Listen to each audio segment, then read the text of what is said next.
Muhammad Khan, Queens, New York. How can a person balance schoolwork and studying the deen? Very commonly asked question.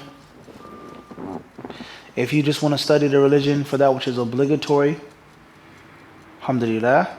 You want to study the religion for a little more than that which is obligatory, you want to be a little knowledgeable, you like the classes, you benefit, alhamdulillah.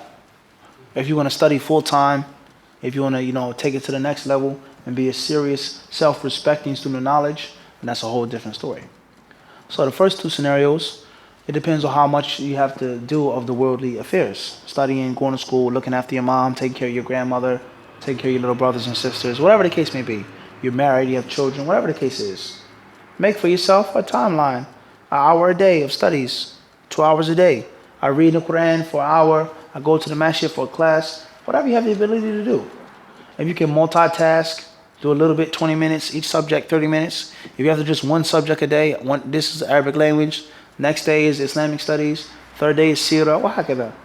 Depending on your schedule, depending on how much time you have, what the ability you have to do, and how hungry and greedy you are as a person.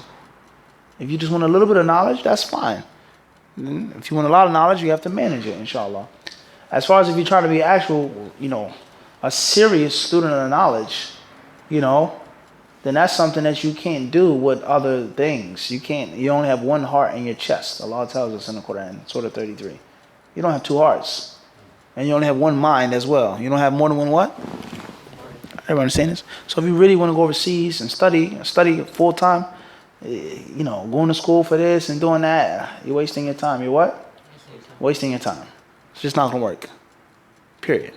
And Allah knows best. Once you've discovered your talent, and once you've discovered that you can obtain skills, and once you've made up your mind, this is what I want to do.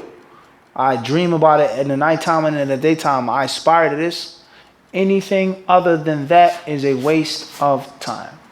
And everything else should only be done because of necessity. I gotta eat, I gotta sleep, I gotta see my grandmother, I gotta have a basic social life with the brothers at the masjid. That's it. Other than that, it's going back to what? Your studies with your newfound talent. Everyone understand this? When Cus D'Amato discovered Mike Tyson and his talent and how much promise, how promising he was, everything about his life revolved around what? Him fulfilling the legacy of being the youngest heavyweight champion in the world. Younger than Floyd Patterson. That's it. Eat, sleep, box. Run this, box. Everything revolved around what? Boxing. Because he made up his mind. That's what he wanted to do. He had the talent. He was a prodigy, learning, had the ability to soak it up. So everything else was only what? You gotta sleep. And when you sleep, you're only sleeping to do what? You're only eating steak and pasta to do what? For the gym. Everybody understand this? And obviously you can see the what? The results of that dedication. Everybody understand this? You think I'm going to go to school, I want to work all these hours, I want to do this, and I'm going to be the youngest heavyweight champion of the world. That's a delusional fantasy that many of us live in on a daily what? Basis. Wala hawla wala quwwata illa billah. Allah knows best.